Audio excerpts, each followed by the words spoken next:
11장 1절에서 16절입니다. 오늘 저와 여러분들 함께 묵상할 말씀 요한복음 11장 1절에서 16절입니다.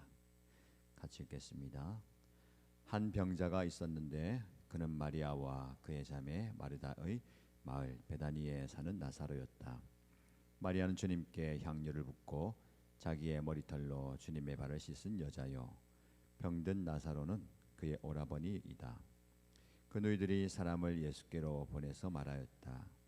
주님 보십시오. 주님께서 사랑하시는 사람이 앓고 있습니다. 예수께서 들으시고 말씀하셨다. 이 병은 죽을 병이 아니라 오히려 하나님의 영광을 드러낼 병이다. 이것으로 말미암아 하나님의 아들이 영광을 받게 될 것이다. 예수께서는 마르다와 그의 자매와 나사로를 사랑하셨다. 그런데 예수께서는 나사로가 앓는다는 말을 들으시고도 계시던 그곳에 이틀이나 더 머무르셨다. 그리고 나서 제자들에게 다시 유대지방으로 가자 하고 말씀하셨다. 제자들이 예수께 말하였다. 선생님, 방금도 유대 사람들이 선생님을 돌로 치려고 하였는데 다시 그리로 가려고 하십니까? 예수께서 대답하셨다. 낮은 12시간이나 되지 않느냐? 사람이 낮에 걸어 다니면 햇빛이 있으므로 걸려서 넘어지지 않는다. 그러나 밤에 걸어 다니면 빛이 그 사람 안에 없으므로 걸려서 넘어진다. 이 말씀을 하신 뒤에 그들에게 말씀하셨다.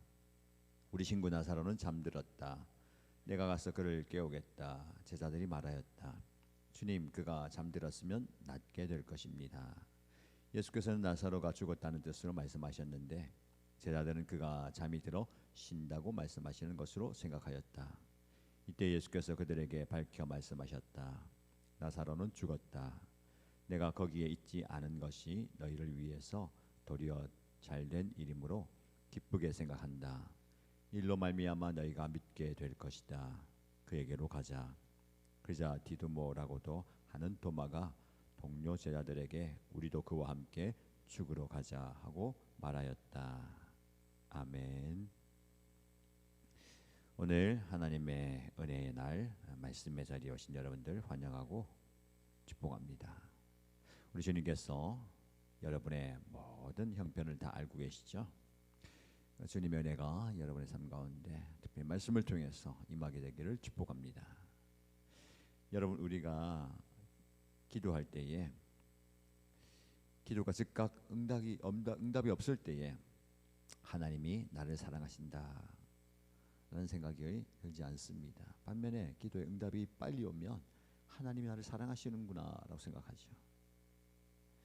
간절히 매달려도 상황이 나빠지기만 하면 하나님이 내 기도를 들어주지 않으신다 하면서 영적 침체에 빠지곤 합니다. 오늘 본문의 베다니 가족이 마주한 상황이 바로 그렇습니다. 예수님과 각별한 사랑을 나누던 가족들이었죠. 그 중에 나사로가 죽어갑니다. 너희들은 예수님께 긴급 메시지를 보냅니다. 주님이 사랑하시는 자가 앓고 있습니다. 죽어갑니다. 이 말 속에는 예수님 어서 오셔서 우리 오라버니를 고쳐주십시오 라는 당연한 기대가 섞여 있겠죠. 근데 예수님은 소식을 듣고 이틀을 더 머무르십니다. 그 이틀 사이에 나사로는 결국 숨을 거둡니다. 예수님의 침묵 속에 사랑한 친구가 죽어간 겁니다.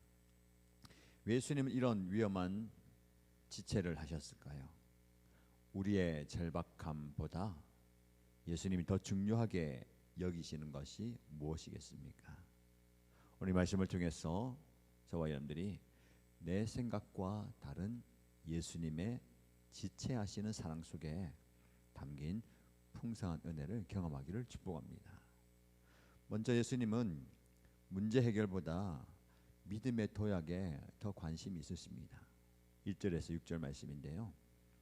예수님은 나사로의 병 소식을 듣고 이 병은 하나님의 영광을 위한 것이다 라고 정의하신 뒤에 오히려 그곳에서 더 지체하십니다. 5절과 6절의 연결이 굉장히 크게 다가오는데요. 나사로를 사랑하셨다. 그래서 이틀을 더 머무르셨다. 사랑하기 때문에 빨리 간 것이 아니라 사랑하기 때문에 늦게 가셨다라는 말씀입니다. 예수님께서는 나사로의 병을 고치는 것보다 마리아와 마르다 그리고 제자들의 믿음이 병 고치는 예수를 넘어서 죽은 자를 살리시는 부활의 주님을 만나는 수준으로 가기를 원하십니다. 우리의 기대, 우리의 믿음의 수준보다 우리 예수님께서 기대한 수준이 더 높다는 거죠. 우리가 이만큼 가지는 믿음보다 하나님은 더 큰 믿음을 기대하십니다. 예수님이 지금 여러분의 기도에 침묵하시는 이유가 여러분을 미워해서도 아니죠. 여러분의 믿음의 지경을 넓혀서 더 크고 위대하신 하나님의 영광을 보게 하시려는 의도입니다. 그래서 우리를요 기다리게 만들고 지체하게 만들죠. 그 과정 속에 우리는 훈련되어집니다. 야고보서 1장 12절 말씀에 시련을 겪는 사람은 복이 있습니다. 그 시련을 견디어내면 그는 주님께서 자기를 사랑하는 사람들에게 약속하신 생명의 면류관을 받을 것이기 때문입니다. 시련을 그냥 받는 게 아니라 그 시련을 견디어내는 자가 복이 있다라고 말씀합니다. 여러분 한번 생각해 보십시오.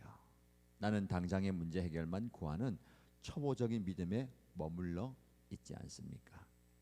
아니면 응답이 늦어지는 고통 속에서도 나를 더 크게 빚어가실 주님을 신뢰하는 성숙한 믿음을 구하고 있습니까?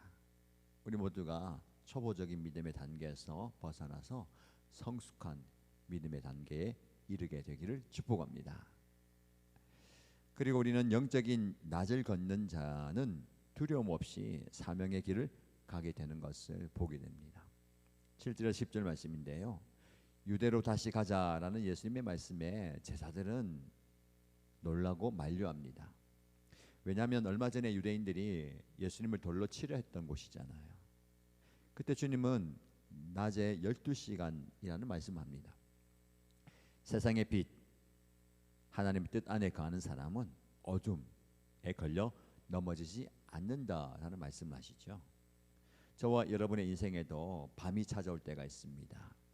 질병의 밤이 찾아오고요. 실패의 밤이 찾아옵니다. 고난과 슬픔의 밤이 찾아옵니다. 그때 우리는 방향을 잃어버리고 비틀거립니다. 그런데 내 인생의 주권이 하나님께 있음을 확신하고 그분의 시간표 낮을 따라 걷는 사람은 환경이 험악해도 두려워하지 않고 넘어지지 않습니다. 여러분 지금 혹시 그 어둠의 걸음을 걷는다라고 생각하는 분들 하나님의 뜻 안에 거하시면 그 걸음이 낮의 걸음이 될 줄로 믿습니다. 나사로를 살리는 것이 하나님 뜻이죠.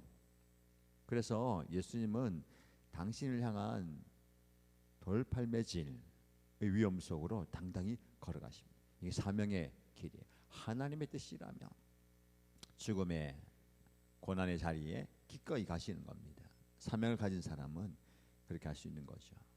내 감정과 내가 처한 상황이 아니라 하나님의 부르심이라는 빛을 따라갈 때에 우리는 진정한 평안을 누릴 수가 있습니다. 사망에서 생명을 넘어서 사명의 자리로 나아가는 겁니다. 시편 119편 105절 말씀에 주의 말씀은 내 발의 등이요 내 길의 빛이니이다. 빛이 없으면 우리는 걸을 수가 없어요. 근데 말씀이 우리의 빛이 됩니다. 그 빛과 함께 사명의 길을 잘 감당하는 저와 여러분 되기를 축복합니다. 이 질문을 마음에 새겨 보십시오. 나는 지금 환경의 위험, 어둠을 보면서 뒷걸음질 치고 있습니까? 아니면 하나님의 뜻, 빛을 따라서 험한 곳으로 도전하고 있습니까? 혹시 나를 주저앉게 만드는 밤의 두려움은 무엇입니까? 그 두려움을 말씀의 빛으로 극복하는 저와 여러분 되기를 축복합니다. 우리가 마음에 새길 부분입니다. 절망의 끝에서 비로소 하나님의 일이 시작됩니다. 11절에서 16절 말씀인데요.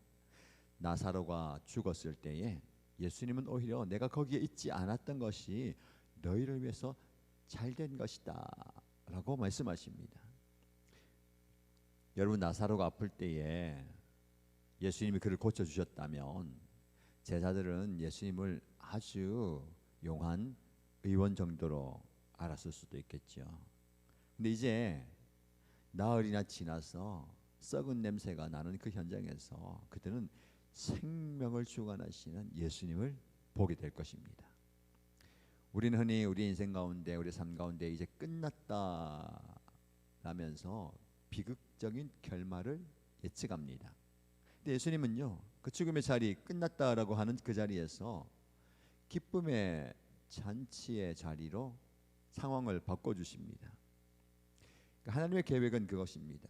저와 여러분들이 절망과 슬픔과 괴로움의 자리, 눈물의 자리에 머물지 않고 기쁨의 축제, 웃음의 잔치의 자리로 바꿔주시는 것, 이것이 하나님의 계획입니다. 여러분의 계산으로 결론을 내리지 마십시오. 예수님이 가시면, 예수님이 오시면 그곳은 절망의 무덤이 아니라 부활의 통로가 됩니다. 기적의 현장이 되는 겁니다. 오늘 그리고 2026년 여러분의 삶의 자리에 예수님께서 놀라운 기적을 행하실 줄로 믿습니다. 예수님 말씀하시죠. 내 말이 네가 믿으면 하나님의 영광을 보리라 하지 아니하였느냐. 우리는 앞으로 예수님께서 행하실 기적들 보게 될 겁니다. 생명을 살리시는 예수님의 기적. 저와 여러분 삶 가운데 이런 놀라운 기적이 임하기를 축복합니다. 이 질문을 마음에 한번 새겨보십시오. 여러분 인간적으로 이미 늦었다라고 생각되는 절망적인 상황이 여러분의 삶 속에 있습니까? 그곳에 예수님이 개입하시면 전혀 다른 결과가 나타날 수 있음을 진심으로 믿으십니까? 내가 예측하는, 내가 예상하는 결과가 아니라 하나님께서 계획하신 그 놀라운 결과, 전혀 예상하지 못했던 결과를 경험하는 저와 여러분 되시기를 주님의 이름으로 축복합니다. 우리 함께 기도하겠습니다. 첫 번째 기도 제목입니다. 주님, 기도의 응답이 지체될 때에 낙심하지 않고 내 믿음의 그릇을 넓히시는 주님의 선하신 뜻을 신뢰합니다. 낙심이 아니라 기도의 자리에 서겠습니다 라고 기도하십시다. 두 번째 기도 제목은 세상의 위협과 환경의 변화에 흔들리지 않고 오직 말씀의 빛을 따라 사명의 길을 걸어가겠습니다. 주님, 제가 가는 이 사명의 길에 빛을 비춰주시면 그 빛을 따라가겠습니다 라고 기도하십시다.